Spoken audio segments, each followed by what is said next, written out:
Hello, good morning. Not good morning, good evening, everyone, and very welcome. Can you hear me? You can, yeah, you can just show yes in the chat, right? All right. Thank you for joining our Kongsi idea section tonight. My name is Vini from Kongsi Co-ops, a consumer cooperative in Malaysia that connects people, soils, and nature.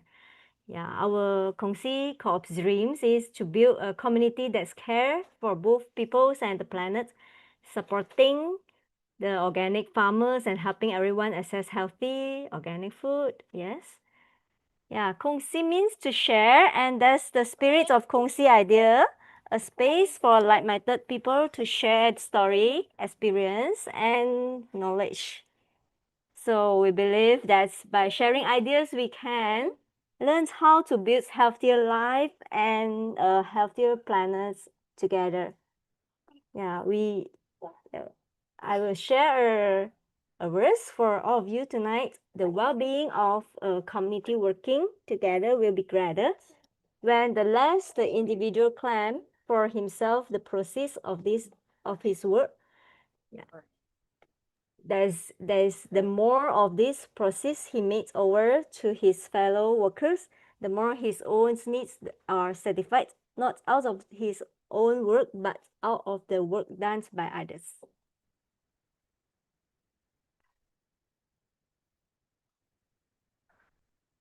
Yeah, tonight topic is a very important one, the hidden cost of conventional farming on your health and your wallet.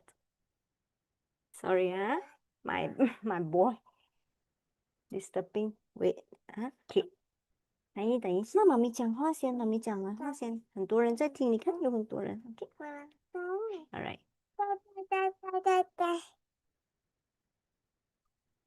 Yeah, we are very honored to have Dr. Vivien Ho with us tonight. And I first met Dr. Vivien at Birria Cafe through our Kongsi co-owner, Angela, during her sharing. During her sharing, she showed us the protective clothing required for pesticide spraying.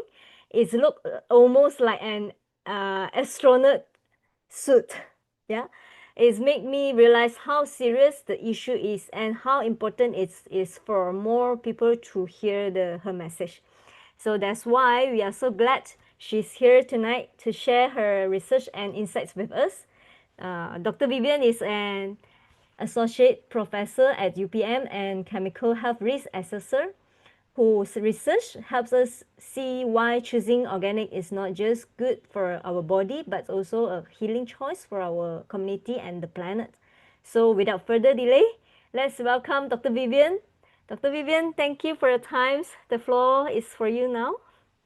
Thank you very much, Vinny. Thank you, Kongsi for pinching me, sharing me the platform so that I have a way to share my works.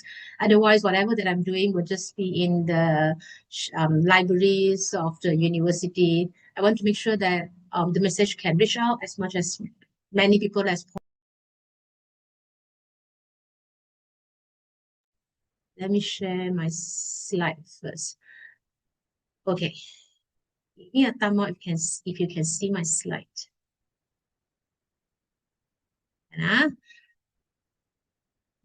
See you. Okay, so I will be start by the topic was given in less the size talk. So a lot of people were saying that is a lot of the harmful effect of using the conventional pesticide, and there are people also saying that we overclaim the health effect of benefit. But before I start, I want to tell you some things that my background is not nutritionist. I'm not a nutritionist. I'm not a dietitianist. I'm actually from the background of health sciences, which is one of the sub components under the public health, which we call ourselves as the environmental and occupational health. So basically what we do, we look into how does the changes of the environment affecting human health. That is on the environmental health part. And on the other hand, also when it comes to the occupational health is how does the working environment or any working activities that likely to affect the workings community, which include the farmers, of course. So that drive me to my research niche and what I wanted to share you today. What is the hidden cost of the conventional farmers that I encounter for the past decades, and how that is affecting the health? And when it affects someone's health, it definitely comes with cost, the money. So why so? Let me share you something. Now, this is the pictures. I want to tell you the story about the first farmers that I met on site. So this is the farmers that I first met.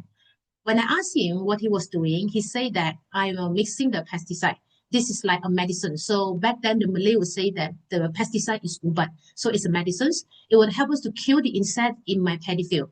But then notice what he says next. He said, this land has been here since my grandmother's time. It is my livelihood, the way I feed my children. And he keeps saying that my kids are still young, so I must keep working hard. For him, the pesticide is actually not a poison. It is a survival, even though the smell is as strong as diesel. And even though he mixes it with his bare hands without any food protection, this is the reality. And this is a true about our conventional or industrial farming today. Many farmers stand at the front line of our food, but they also carry the greatest health risk. And I realize pesticides are not just the chemicals in the bottle. There are stories that are live, and that is something that I wanted to share with you. And I remember when I leave, I asked, can I take a pictures of you? And this is what he shows. And then it got me think, do we actually, why do we start, when do we start using the synthetic pesticide? It all started from the Green Revolutions, right? Don't get me wrong. I think that time of us, Green Revolution is one of the solution that, because it promised us abundance. It promised us abundance by giving us the modern machines, irrigation system, and of course, the synthetic pesticide. But yes, it's helped us to feed millions of people and also reduce the hunger. It gave us the food security back then, but it also gave us a new crisis, the invisible toxic exposure. Here is the other side of the story, you see. This revolution also came with the hidden cost. By depending on monocropping and the synthetic chemicals, the farmers became exposed to more toxic substances every single day. The fields grow bigger, but so did the health risks. So while the Green Revolution solved one problem, it actually quietly created another. A generations of farmers and the families living with the invisible weight of the chemical exposure. And I'm going to show you why. What exactly is a synthetic pesticide? In a simple word, it is a man-made chemicals designed to kill, to weaken, or to drive away the pest. But the way it works is actually quite brutal. Some pesticide will attack the nervous system, so it causes the insect to twist uncontrollably or becomes paralyzed until they die. Others will smother the pests by suffocating them with the toxic vapor. Some even block the photosynthesis, preventing the plant from making the chlorophyll. And there are those that strip away an insect outer wax layer, leaving them to dehydrate to die. Now imagine what happened when the same chemicals entered the farmer's body, or the children growing brain, or the pregnant mother's womb. Pesticide is a chemicals. They don't know the difference between a pest and a person. They disrupt the life whenever they land. And how do they do? That is what it lead me to the research niche that I started since 2012. But before I start that, I want you to see this picture. It looks like the farmers are well protected, suit, glove, mask, and even with all these international guidelines, international labor organizations, Malaysia Department of Safety and Health, they're giving all this guidelines on the safe pesticide use. Yes, these rules and protective equipment are important. They are written in the document, that are taught in the training sessions, and they look perfect on the poster. If I want to dive deeper, International Labour Organization published this guideline in 1979. DOSH Malaysia, Department of Occupational Health Guideline on OSH in Agriculture published in 2002. Here is the truth, most farmers in the field don't look like this. You rarely see Malaysia farmer wear like this. like astronaut, they don't wear full suit in the tropical heat. They often don't even have a mask that fit properly when they use the chemicals, let alone the glove. So there's apparently a gap between the guideline on the paper and the real life on the ground. And this gap, farmers are exposed to the chemicals every single day through their skin, through the air they breathe, through the food and water around them. And so as the environmental health people back then in 2012, we know that PPE, personal protective equipment, is the last line of defense. So the real question that I asked myself that time is, why do we continue to let the farmers rely on the chemical protections at all, instead of changing the way we farm so that they don't need to face this risk in the first hand, right? Because meaning to say that we know that pesticide is harmful. That's why we give them the guideline, which shows them that you have to wear like this when you are handling the pesticide. So if we already know that a pesticide is so harmful, why do we still letting them to use the pesticide? So that question got me into a journey that, for me, that never seemed truly ended since 2012. Back then, the only one question I wanted to ask is, how safe the farmers who feed us?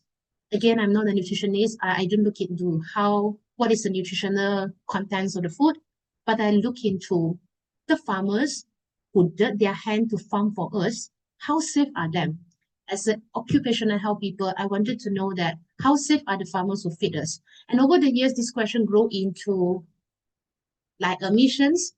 I wanted to understand how the pesticide, while protecting our crop, may also be harming the very people who bring the food to our table. So what exactly is this pesticide and how do that affect us? What I'm going to show you is my research work since 2012. And if you are interested, you can see there's a lot of different citations down there where you can go back and read. And let's imagine first, before I start, your body is like the house of many rooms. So when the pesticide first enter, it doesn't just knock politely at the door. It finds its way inside. So it will go through absorption, distribution, metabolisms, and excretions. In a more layman term, absorption is how the pesticide go into your body. And the chemical can sneak in through your skin, your lung, and even your stomach, just like an unwanted, unwelcome guest. And once it's enter, it will start wandering around your house, moving from one room to another, and your blood will carry the chemicals to your target organ, especially your liver, your kidney, your lung, and even your brain. And then it will go to the metabolism phase, where it is like a kitchen. Your liver will try to cook down the chemical into the smaller pieces, sometimes making it less toxic, but sometimes the cooking process itself also very harmful. And then only they will extract out of your body into the feces, into the urine. So here is the problem. Sometimes the trash will pile up faster than the house can clear up. The chemical can hidden in the storage room while waiting for their turn to be thrown out of the house. So while waiting, where they will store in the fat, in the bone, or in the liver. And so over time, this hidden will build up, can cause damage to the house itself. Like for example, like you have the peeling wall, you have the leaking pipe, you have the broken wire. But in other words, some of like disease in your body, can you still function? Yes. Can the house still being a house? The house still being a house. It's just that it has a peeling wall, it has a leaking pipe, it has a broken wire. But it's already slowly causing damage. And that is what we concern, the low dose and the cumulative effect in your body. So pesticides just don't just pass through us. They move in, they wander around, and sometimes they refuse to leave until they turn. So when the pesticides are sprayed, they don't just stay in the air or on the plant. They land on the farmer's house. So you can see there's a reference down there. These are the reference where if you want to read further, you can check online and then to read more details about the study methodology or whatnot. But in a more simple terms, what I want to try to share is the pesticide, when people spray the pesticide, they don't just stay in the air. They will land on the farmer's skin, especially on the part of the body that most exposed. And our study shows that the fingers and the palm are the first to suffer because the farmers use their hand to mix, to pour and to hold the equipment. In fact, the right fingers are the most contaminated spot, and the back of the body that we realize that comes next because the spray drift and settle without the farmers even realizing that. And what is more scary is that these chemicals don't just wash off easily. They can sink into the tiny ridge of and roof of your skin, places we can't even see with our naked eye. And over the time, this constant exposure will causes you to have itchy, redness, swelling, and eventually a deeper skin damage, right? So then we also look into the farmer's blood. We take the blood sample. We wanted to know that how does the pesticide likely to affect the liver? Our liver is like the water treatment plant of our body. You see, so everything we eat, we drink, or we breathe will pass through it. And we take the blood sample from the farmers.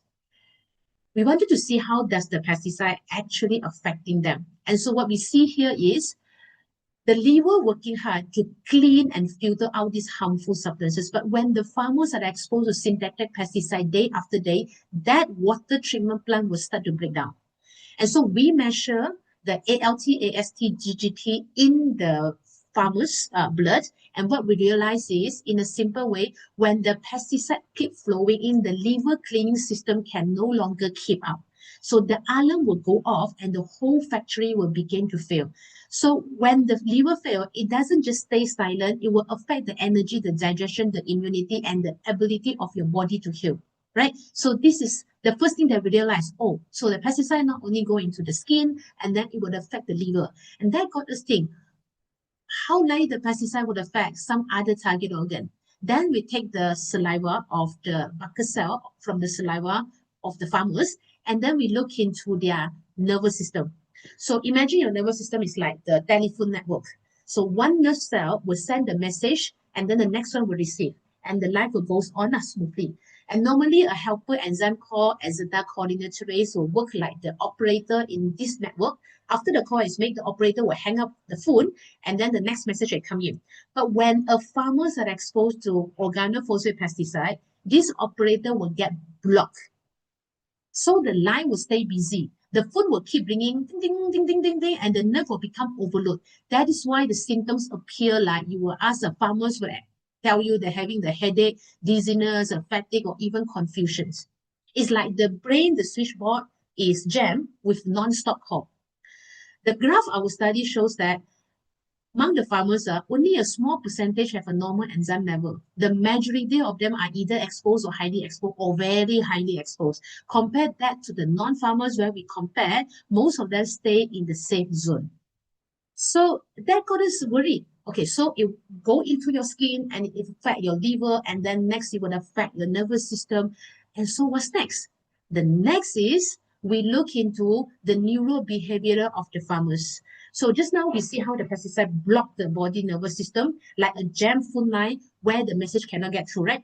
But the story doesn't end there, We do a simple exercise with the farmers, and then when the wiring is damaged, then we realize that the response system, the memory, the perpetuals, the quantitative, the motor, the verbal, all that as compared to the non-farmers are relatively affecting. So what does it mean? It means that when they're exposed to the pesticide, this has silently disturbed the nervous system, which eventually affect the whole brain performance, including the farmer's memory, the coordination, the speech, and the problem solving.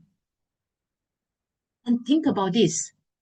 These are affecting the farmers who are supposed to stay sharp, steady, and focused while providing the food for all of us. And they are risking their life using the synthetic chemicals because of this. And we just don't trust the data. We don't trust the blood study. We don't trust all this. We go and dive deeper back then, and we get the blood sample, look into their cell. We look into how does the pesticide, would that actually affecting our farmers' genotoxic? And that is what we found. Our DNA is like the instructional manual of the human body. Every page will contain a code that tells our body how to grow, how to repair, and how to function.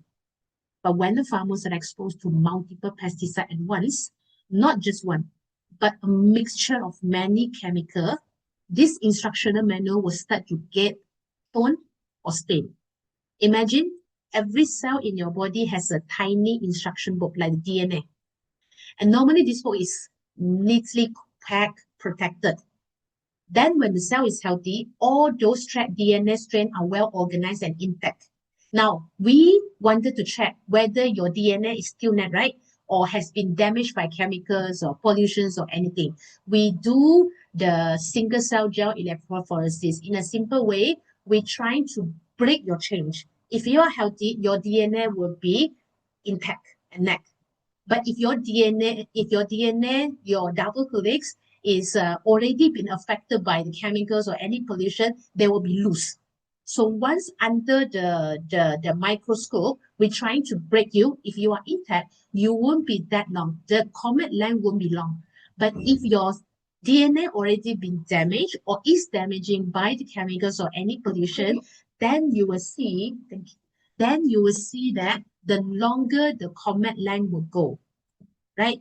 And on this slide, the growing image that you see are the damaged DNA, and we call that as a comet tail, because under the microscope, the broken pieces of the DNA will trail away like the tail of the comet. Now, if you look at the bar chart underneath, that is the micronuclide test. What we do is, those little purple dots you see are the broken fragment of DNA floating outside the cell nucleus. These are the warning signs of the genetic instability, the first step towards the cancer development. Don't worry about this, because every day we have how many thousands of the cell would die out, including this micronuclide. But if you have a lot of the micronuclide again, it might take turns to die off, and it might have a chance to turn into some cancerous or dead cells.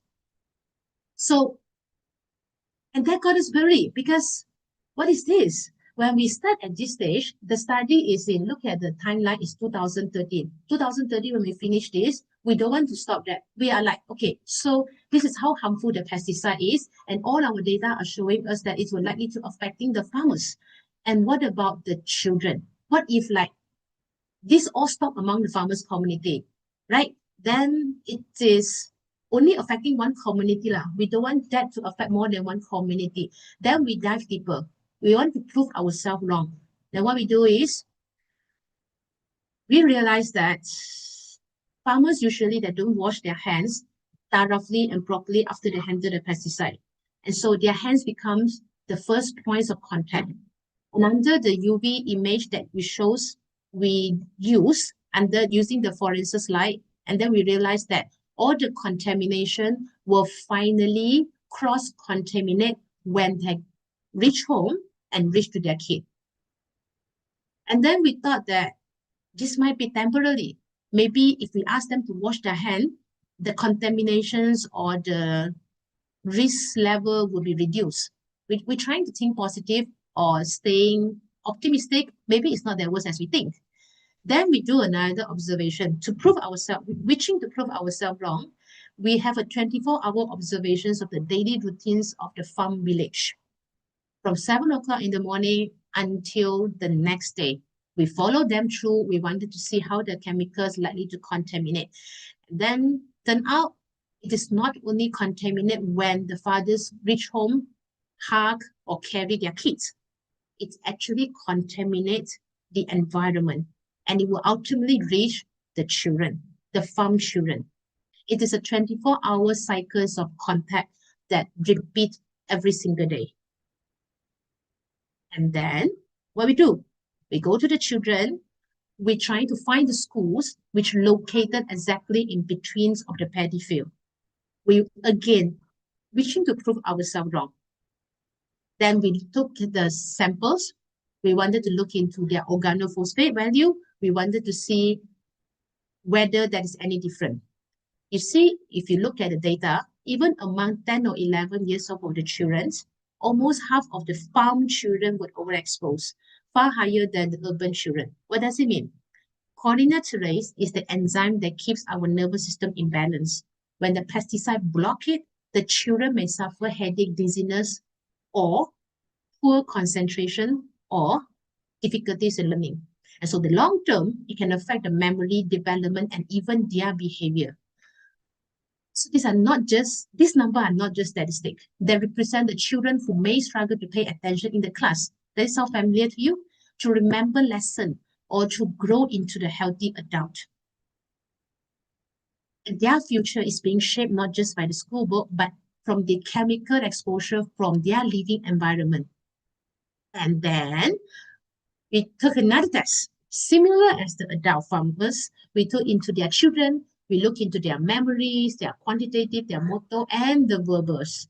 And here, when the farm children were tested against the urban children in the area like memory, the problem solving, and the ability, the gap became clear. The farm children score lower in the memory, quantitative skill, and overall cognitive performance. And so what does it mean in a daily life? It means that the children who are sitting in the class may find it harder to remember yesterday's lesson or may struggle to focus or numbering, mathematics, or even feel restless when asked them to sit still and learn.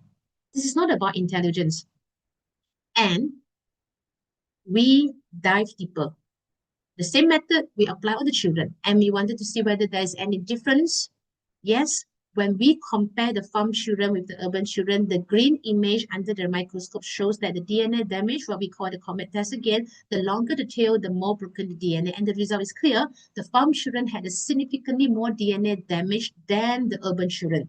And another marker, the micronuclide test, showed the all small broken fragments of DNA floating outside, right? Again, it shows they're higher than the urban children. This is alarming because damage at the DNA level is not just about today health. It increased the risk of the long-term disease, including any chronic disease in their later life. So then we published a paper to talk about exploring the cancer development, the adulthood, the early life exposure among all these farm children or all the children living near to the pesticide-treated farmlands. When they grow up into an adult, they will struggle with all those low dose or cumulative health effect. And when we finish the work, the next year we're trying to do something different. We identify a farm which is located a palm oil Orang Asli village. So this Orang Asli village is actually located a little bit distant from the palm oil industry. That palm oil industry are usually using the synthetic pesticide. So we took the Orang Asli kids and then in their urine, we took the urine and see whether there is any detect pesticide exposure. So yes, when we took their urine, those we detected with the pesticide metabolite, their genotoxin level is higher. Those do not detect the pesticide metabolite, their genotoxin level is lower. And then these are among the food that usually eat by the orang asli, especially the putra paku, the potato, the carrots, and the banana. All of these they plant themselves. All right. And then that got us thinking into one thing. So the farm children are, and also the farmers are in the stage of like high dose acute effect. They will immediately see the effect. What about us? What about us as the community? Are we actually experiencing the low dose and the chronic effect? The truth is, the pesticide is not just the farmers' problems. I thought it's a farmer's problem from the occupational health perspective. But as the study goes, it's not just the farmer problems, it's the community problems. The rice on our plate, the vegetable in our soup, the fruit in your children's lunchbox, all may carry a certain hidden trace. So when we sit down and enjoy the meal or nasi lemak or the simple plate of the rice, we are also sharing the farmer's burden. It's just that maybe they got 10% of the toxic and then we might got 0.1%. Because what enters the farms, what ultimately enters the community. And there's another study that we take. One of the important work that we do is we realize that the women generally have the higher risk to expose to the pesticide risk as compared to the male. So the sexual difference in terms of the pesticide toxicity, it actually rings an alarm among all of us. What if the women are affecting? If the women are affecting, it means something because the same exposure, if they can create a heavier burden for the woman as compared to the man, it means that this invisible layer of the pesticide health risk are affecting the ladies, the women who are going to carry the next generations. So when you dive deeper and you read, you see when the woman body, because they have a higher fat storage and a slower toxin clearance and carry a heavier pesticide burden. When you look at the endocrine system, The hormone are like the text message in your body, and they have the tiny signals that tell the cell when to grow, when to repair, when to rest. So normally the hormone will fit into the receptor, hormone receptor, lock and key, right? The message will deliver. But when the pesticide came in, that can act as an endocrine disturber. They will sneak in and either block the lock or mimic the key. So this caused the wrong message to be sent or no message at all. So for women, this disruption can be even more harmful because it affects our menstrual cycle, fertility, pregnancy outcomes, and long-term risk of anything you name it. And worsen, the children that they carry may disturb the growth, puberty, and even the brain development. I didn't do the research until this part, but let me show you this. This is the graph that shows that when you see how the pesticide disturb the hormone and the metabolite in the adult, this is where the impact becomes even more heartbreaking when the woman, remember earlier I told in one of my study, we realized that women carry more pesticide health risk than the men. So what if the woman got pregnant? And then we studied there's a lot of literature review actually telling that the pregnant women are twice as likely to be poisoned by the pesticide compared to other adults. Why? Because pesticides don't just stay in the body, they cross the placenta, they're reaching the unborn baby. Imagine it's like a mother eating for two, they themselves and the baby. But instead of just the nutrient, the toxin are also shared. So this means that even before the child is take their first breath, their tiny body are absorbing the toxic burden. And after the birth, the pesticide can still travel through the breast milk, passing through from the mother to the baby. The consequences are delay in the classroom, hyperactivity, irritability, development challenge, problem that no parents ever wishes for their kids. Think of this. When the farmers waters the soil, the crop grows with the whatever is inside the water, regardless whether there is a clean or contaminate. In the same way, when the mother is exposed to pesticide, her child body will grow with whatever the mother will carries, help or harm. This is why it highlights that the pesticide don't just affect one generation. Not only the farmers are affecting, not only the farm children are affecting, it's affect the ladies, the woman. And when it affects the woman, it will affect the next generation. And there are studies shows that children are 4 times more likely to be poisoned by the pesticide than adult because their metabolite is like a racing engine. They're burning the fume faster than adult. This means that they take in more oxygen and along with it more toxin. Their skin compared to their tiny body size are like a sponge, soaking up as much pesticide than ours would. They breathe faster than us, which means more polluted air, more chemicals were entering their small lung. And their organ, the body defense system are still under construction. They don't have the same shield like adults do, making every drop of the toxin far more dangerous. Right? So think about this. If you pour a spoon of the salt in a small glasses of water, it tastes unbearably salty. But you pour the same spoon into the big jug, it is diluted. Children body like the small glass. Every bit of the pesticide is more concentrated, more harmful. So that is why children in the farming village often will suffer more than the children which are not. Now, this is some of the works. Earlier, we learned that the children are 4 times more vulnerable to the pesticide poisoning compared to adults. But what does it really mean for their daily life? So when the pesticide enter the children's body, they don't just stay in the blood, they will interface with the brain wiring. So imagine the brain like the busy school, the teachers and students sending message back and forth, the children, especially the pesticide, especially the organophosphate, that will disturb their learning process or whatnot. And this is to my surprise. I didn't do this study, but the literature review shows this. Research shows a sharp rise in the autism's rate in the United States over the last 2 decades, and a steady increase of the ADHD diagnosed. While there are many contributing factors, of course, environmental chemicals, not only organophosphate, but one of its synthetic pesticide, like I highlight here, organophosphate, organochlorine pesticides, endocrine disturbers are one of the contributors to this. And if you want to ask whether there is a Malaysia study, yes, the urea manganese cadmium, lead, arsenic, and selenium among the autism spectrum disorder children in Kuala Lumpur. These are among the few studies that start looking into how does the environmental actually affecting the children, and who contribute to all the environmental pollutions or contaminations. Basically, you and me, every single day. This is another study that I captures. In the last slide, we shows how the pesticide will disturb the way the children brain and the nervous system, right? Now, let's take a step back and ask what exactly is driving these disorders. Look at the chart. The autism rate has been rising steadily, and so has the ADHD. And these aren't just a number. There are the children struggling to pay attention in school. The parents are facing the sleepless night, the community trying to find the answer. And today, 2025, people start realizing that maybe it's not the food, maybe it's because of the environment that we live in, maybe the environment should take some responsibility, but back to square one.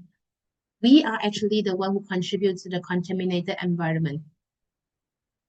And one of my work that I look into, we wanted to understand, see, just now we see how the children face 4 times higher the toxic risk compared to the adult, and how the pesticide can disturb their brain and the behavior. But the story doesn't end in the childhood. Remember I said earlier, this early childhood exposure can quietly sow a seed of disease that only show up years later, even in the adulthood. And this is how it happened. When a long-term exposure, even though low-dose cumulative exposure, but long-term to synthetic pesticide, your body will keep producing something called ROS, reactive oxygen species, or in a simple term, the toxin spark inside our cell. At first, your body can put out this spark, but over the time, the spark will grow into wildfire, creating oxidative stress. This oxidative stress will damage your cell and even your DNA. That's what we call cytotoxic and genotoxic. Think of it like the farmer's house, the roof full of small leaks. At first, you can patch them up again. But if the rain keep falling in year after year, one day the whole roof will collapse. And that is where our adults start developing all this kind of chronic disease. And maybe if you want to trace back, you can ask yourself, do you still remember when Malaysia first started industrialization and green revolution? Or when did Malaysia first started to introduce the synthetic pesticide to use by the farmers? And if you trace back the timeline, and you will realize it does make sense that we have more and more cancer cases, we have more and more chronic cases, we have more and more unknown reasons or contributing factors of adult people fall into the chronic disease and keep asking why. But still, in toxicology, not everyone will get the same burden, right? In the toxicologies, what we concern is this. Not everyone react to the pesticide in the same way. This is because our bodies will carry what we call as the chemical burden. The total load of the toxic chemical that build up inside us over time. Some people are more chemical sensitive. For them, even a tiny dose of the pesticide is like 1 drop of chili inside into the bowl of the soup. The whole taste will change. But others can still tolerate more. Just like some farmers can drink the strong coffee at night and still sleep like a baby. In the same farming, some don't feel anything. So think about, like, there are people, give you an example. There are people exposed to things. Sensitive group, the people will immediately get the effect. And the average people, the average farmer, when you ask them whether you got these symptoms, they will tell you like, oh, we got this, but it's normal because even my friend also feel that.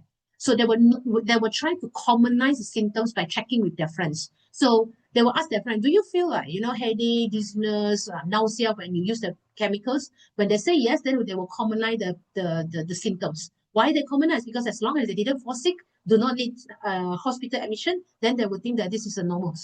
But the resistant group of the people will have the minimal effect. So in the toxicology, there is no 100%, because in a layman term, everyone, even though I have the liver, I have the kidney, everyone have a different spare part.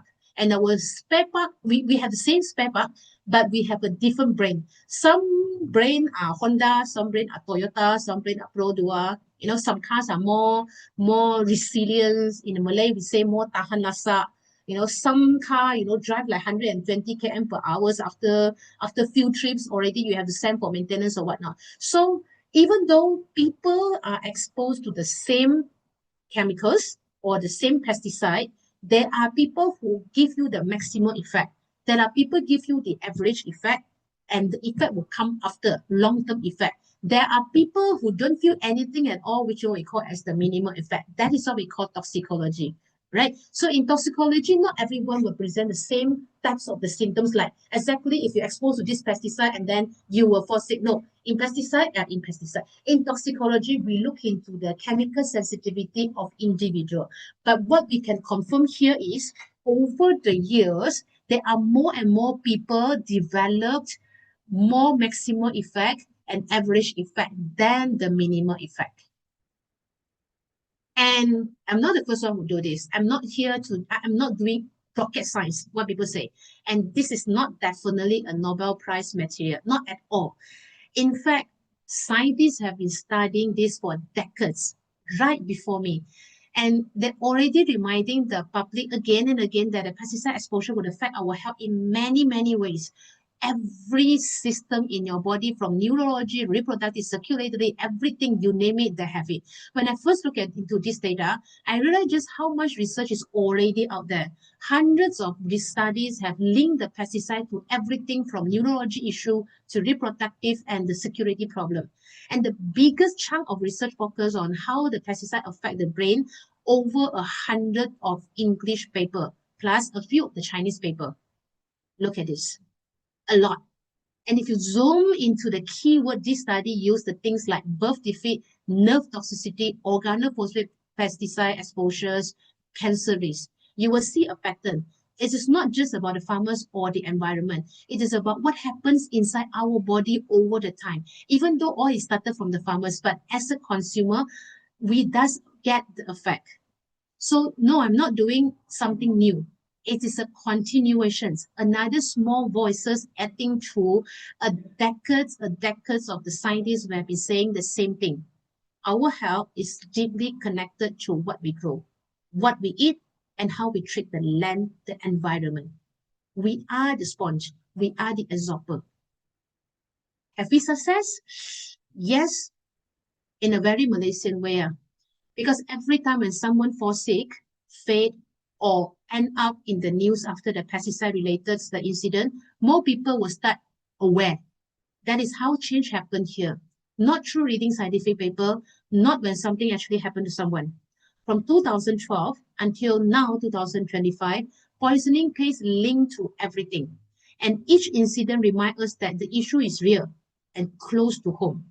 So yes, there are people growing more awareness, but not because of the fancy campaign or any award. It's because people are finally connecting the dot between what our farmers spray, what we eat, and how we live our life.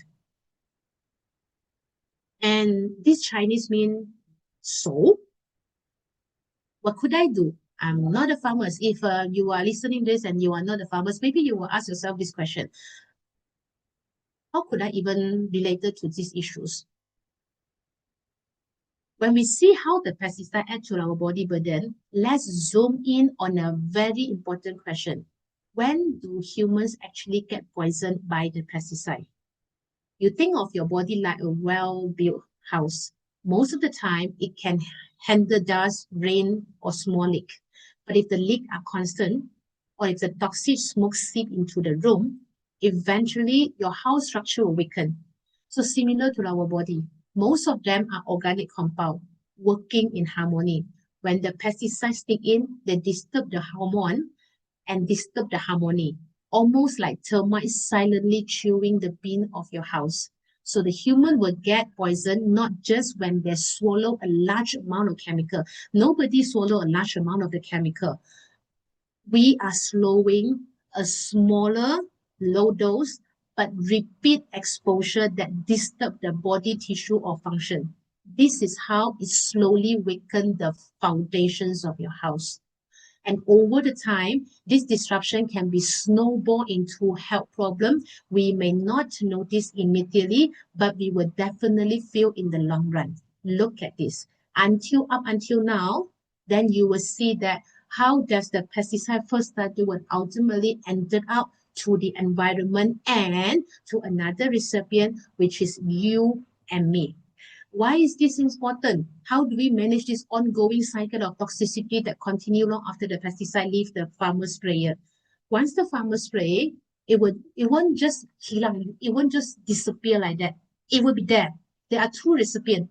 One is the human body, another one is the environment. There is one term that we use in toxicology that what we call biological half-life.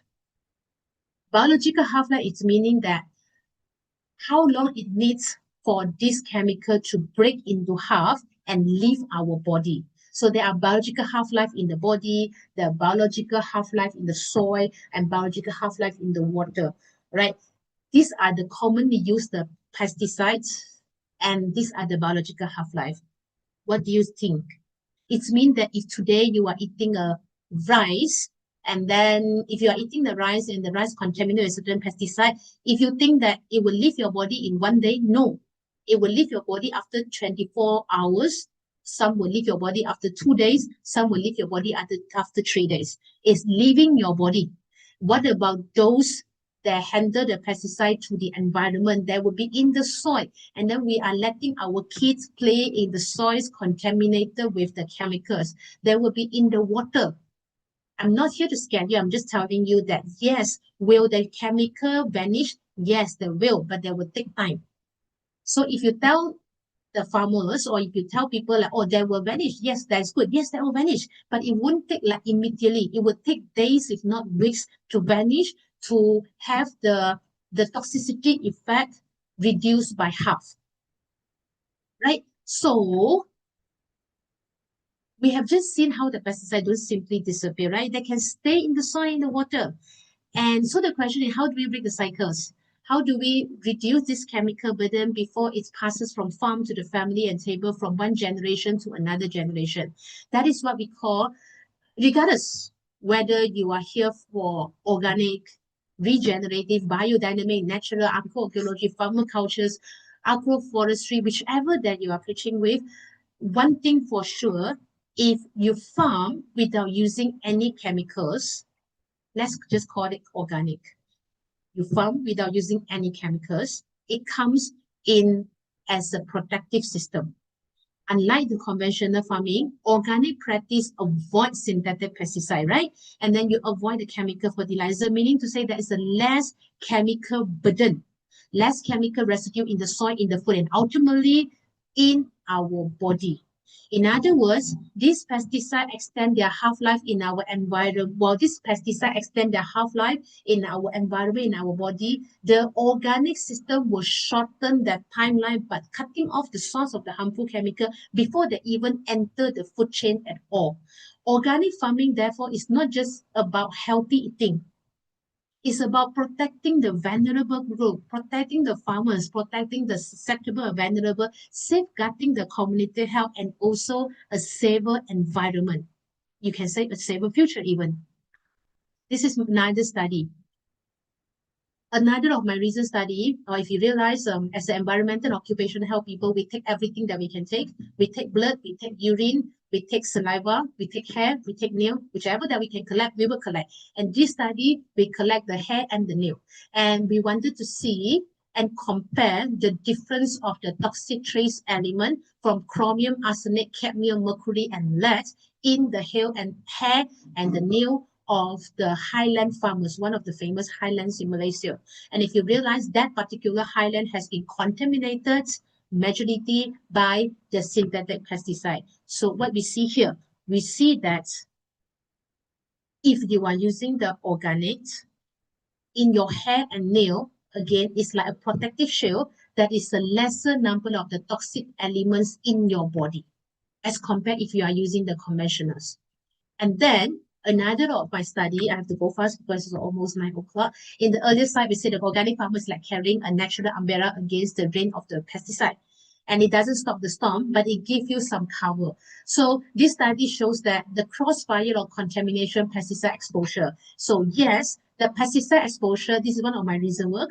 the pesticide exposure does affect both the conventional and the organic farmers. And in fact, it shows no significant difference. But the organic farmers' health has shows a potential protective effect. Meaning to say, even though now I put the organic farmers in the middle of the most famous pesticide-treated highland farming communities, these organic farmers' health effect has been protected because of their practices, because what they practice and preach will affect their food and also their environment.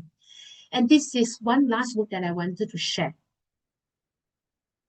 My reason was as well, we wanted to see, we don't want to overclaim. You see, there are people come and ask me like, Vivien, so you have scared us enough. So how good is organic food?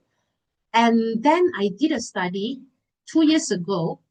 I sampled a few rural and also the urban community, Malay community, because I need to ensure that they have the same cooking patterns, right?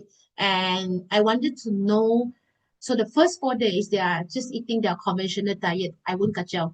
Then from the 5th until 11th day, I supplied them with the organic diets. So I would give them the list of the food that they want, the raw material, of course, and then they would cook. And after that, from day 12 to day 16, and then they will go back to their conventional food, whatever that they wanted to eat. But in fact, I collect their urine sample every single day. For the past 16 days, every morning, me and my research team will go to their house, knock on their door and ask, have you urinated? I need your urine. Every day for 16 days. What we wanted to prove, one thing, how good is organic food? And this study here shows us something important. When we switch from a conventional diet to an organic diet, we can see a rapid drop in the urinary pesticide metabolite. Even though after the diet return to the conventional food, the pesticide level might climb up back, but the important message is that when you started to eat organic diet, that is no magic. It's not like when on the 5th day and 6th day, when you start eating the organic food, immediately your pesticide metabolite will drop. No, but at least, do you see what I see? From day 5 until day 11, you are letting your body to have a good rest. Day 5 to day 11, the day where you start eating organic food, you are resting your body to any incoming toxin.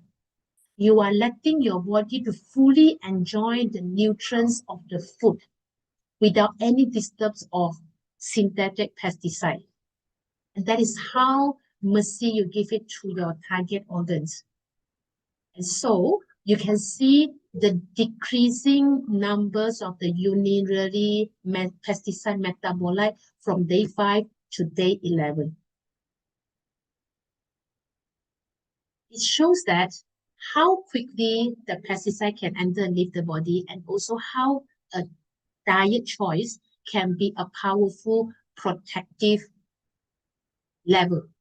Like farmers who are farming organic with the umbrella. It's not only reducing the acute exposure, but also breaking the long-term accumulation that will ultimately lead to disease. So the food we choose today has the power to reduce the pesticide body burden that would otherwise weigh heavier on our children's health tomorrow. And we took the 4 pesticide metabolite, and all of them shows exactly similar results. There's one last message before I wanted to add.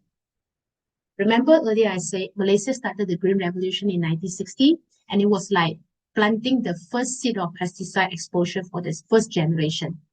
By 1980, the second generation of children will grow up in this environment, which is this one, the second generation, right?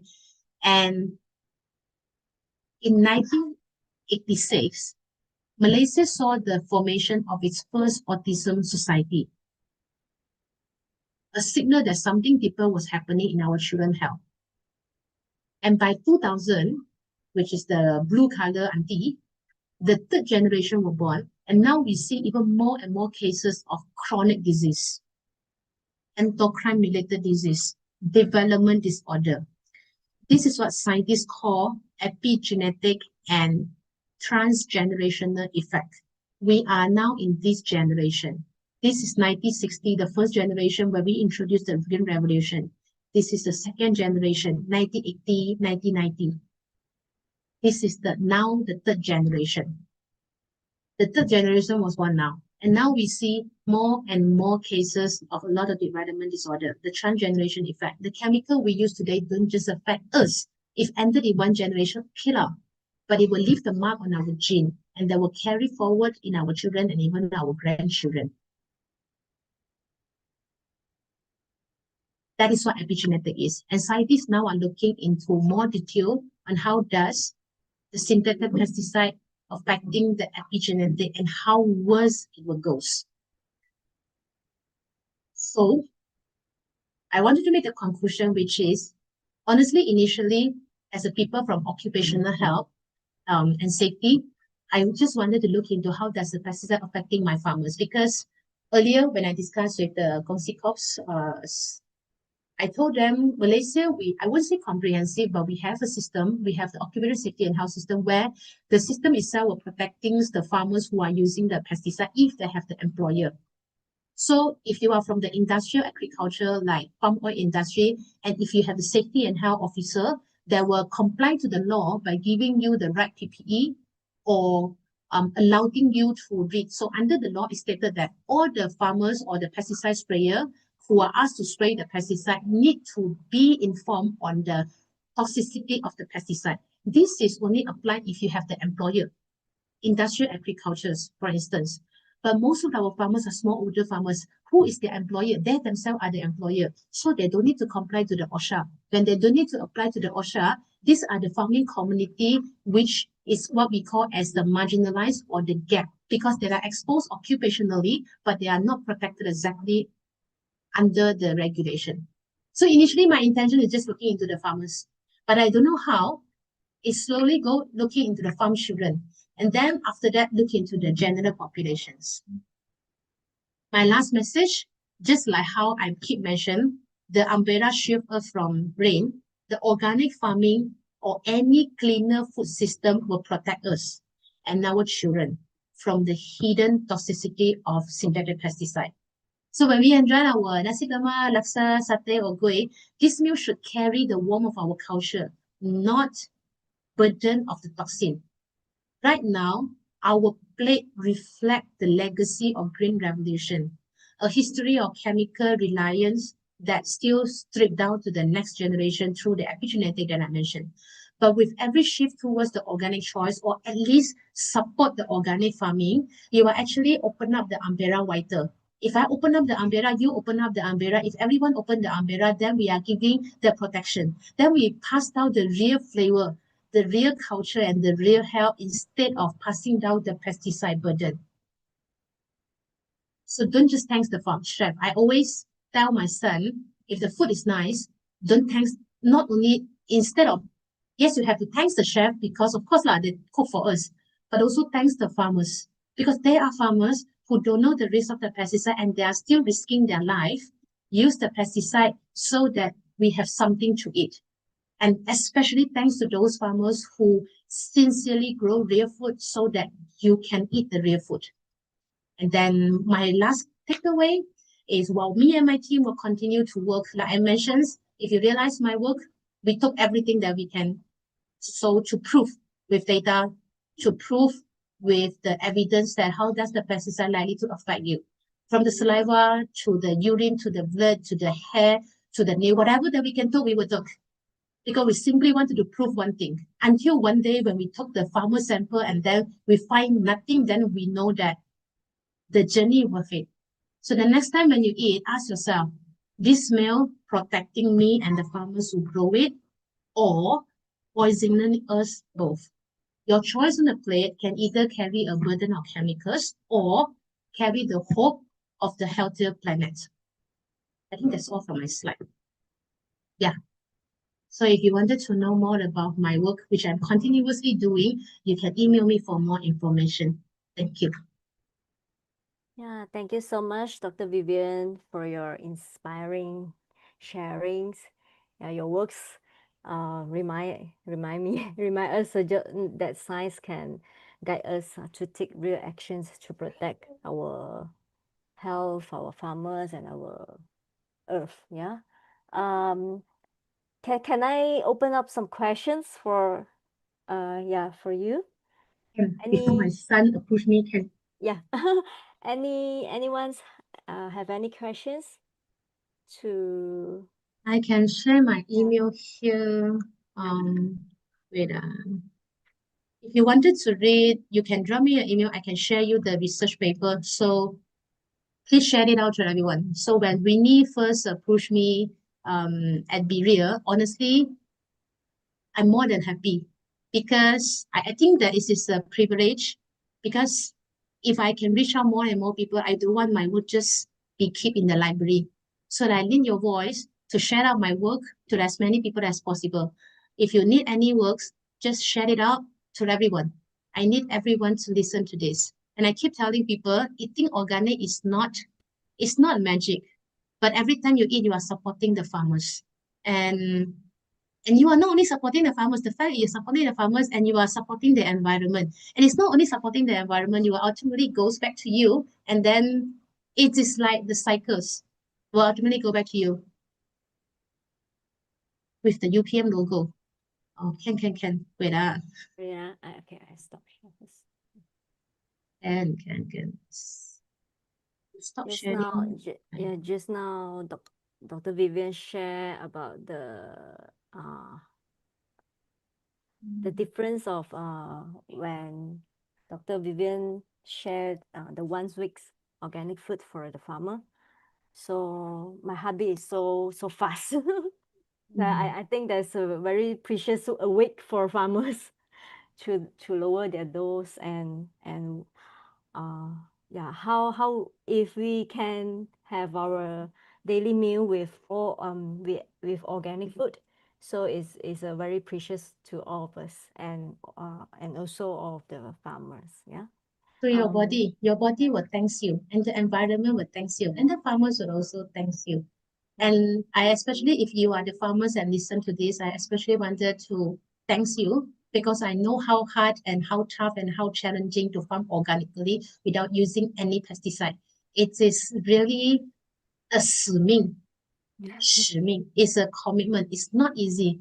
And if you still persist of doing that, thank you very much. Because while you continue doing that, what I can do is I will keep doing what I can do, whatever that I can collect from the farmer sample, so that I can at least show it to the relevant parties. Dr. Vivian, if you show the your report, your result for the farmers, what they think, and is it they will, yeah, change their way? Some will like, so you, to be frank, Yeah. farmers will, because most of the farmers that I encounter are the Malay farmers, the smallholders Malay farmers. Most of them, they will say that I never know this.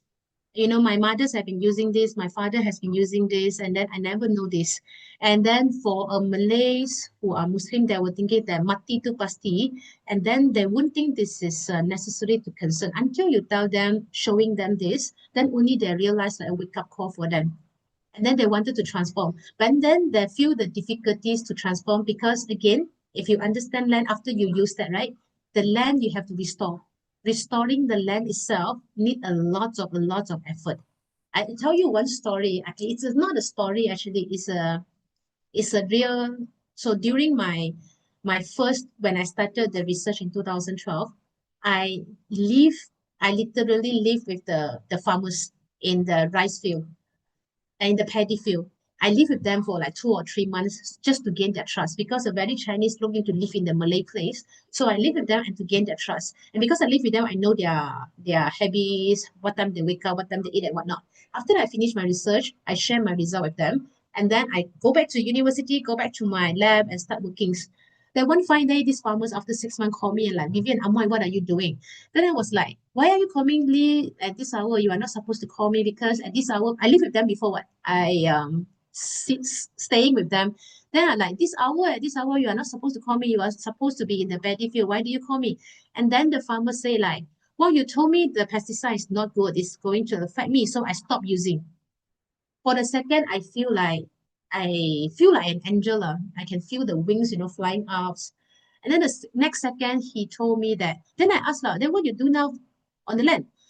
They say, oh, now I hire someone to do it for me.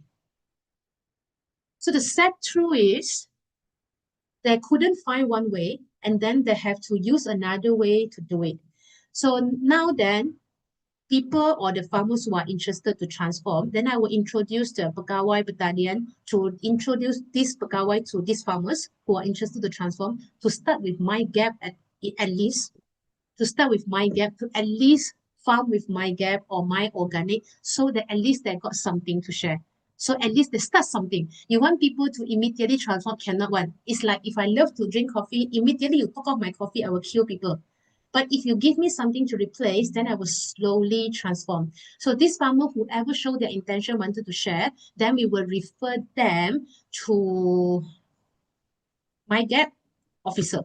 So this my gap officer will go to them and will introduce them. Let's start with my gap. How do you do with my gap, and so on and so forth.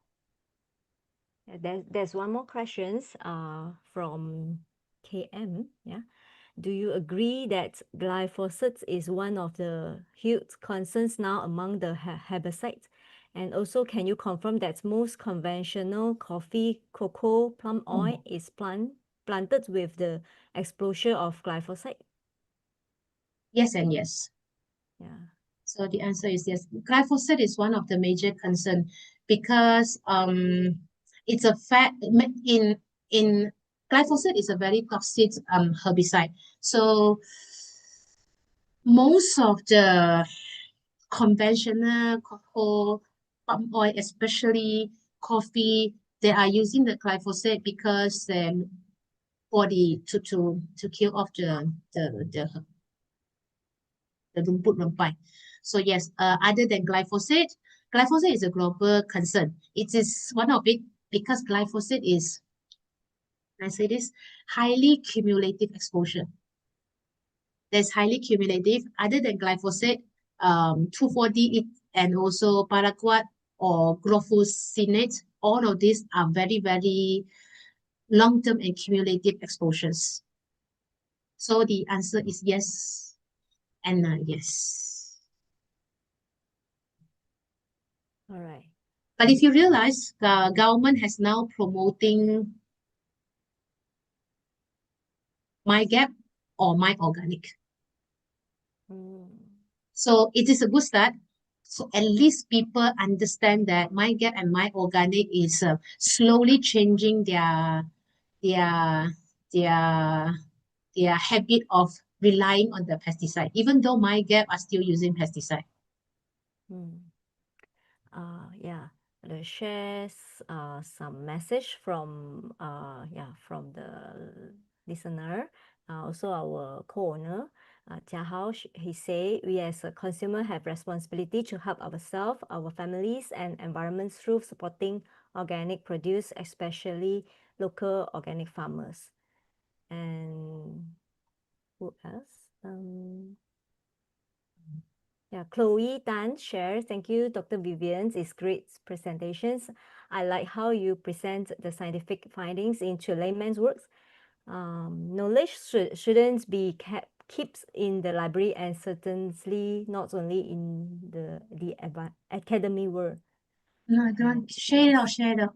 You can email me, I can share you all of my work and help me to share it out. thank you so much. And Vivien, who interested to start, change paddy farming to organic, so we can connect with Dr. Asman, who is at the Tanjung Karang. Also one of Correct. your, he can share his transition journey from chemical farming to organic. Yeah. Okay, let me end up with some words.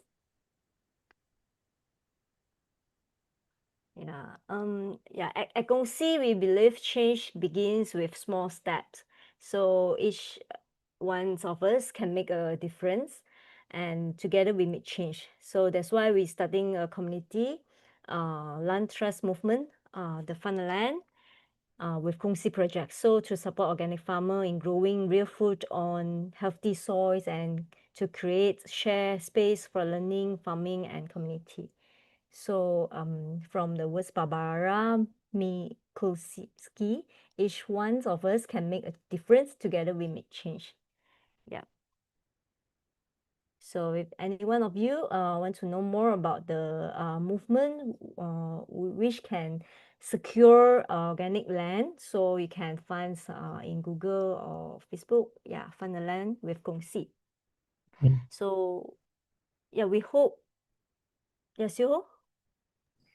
May I invite all the audience to like share some words, All right, just a sure. short one, your harvest, what you have learned from Dr. Vivien, or your supportive thoughts or wishes to Dr. Vivien. You can share simple words on the chat box also. Yeah. Also, you can open up your screen, your video, and yeah, just have a,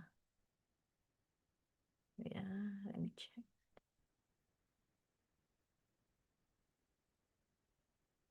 Yeah, thank you, Siho. This is very important.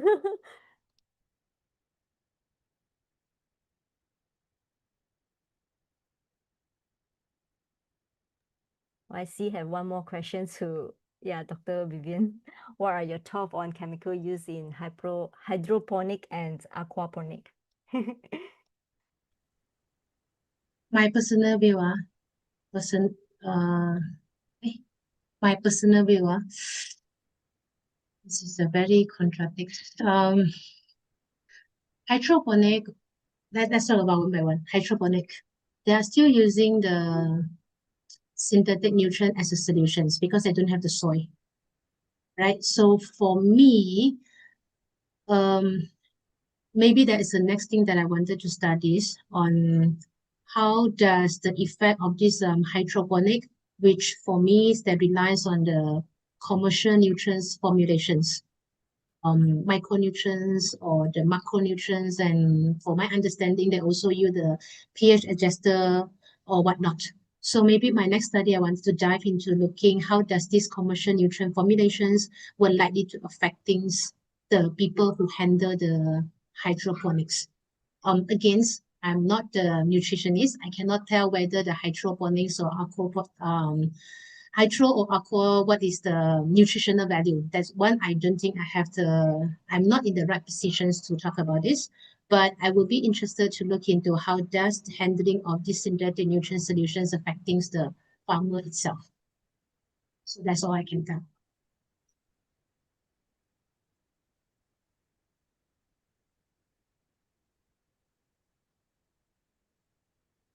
All right. Thank you. And hopefully, once the YouTube link is ready, please help me to share with everyone.